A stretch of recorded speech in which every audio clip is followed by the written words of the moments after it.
Mind and Mortality, Stanley Spencer's Final Portraits, is now open at the Stanley Spencer Gallery in Cookham.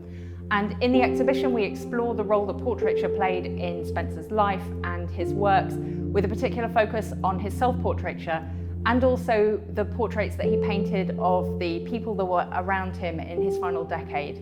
We bring together for the first time his earliest known self-portrait, as well as the two final self-portraits that he drew and painted in 1959 when he knew that he was dying of cancer.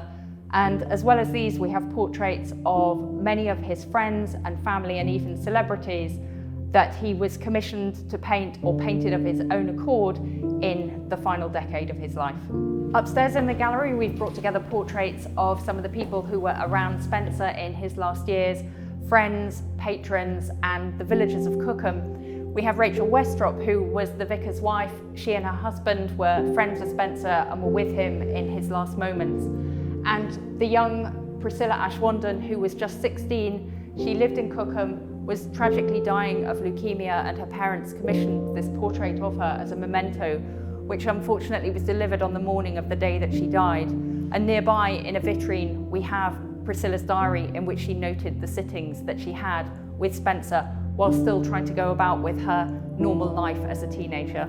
The Smith family were friends and patrons of Spencer in his final years, and he went up to stay with them at their family home in Yorkshire on several occasions. Now, Spencer preferred not to paint portraits at this time because he really wanted to concentrate on his imaginative paintings that he felt were his really essential work.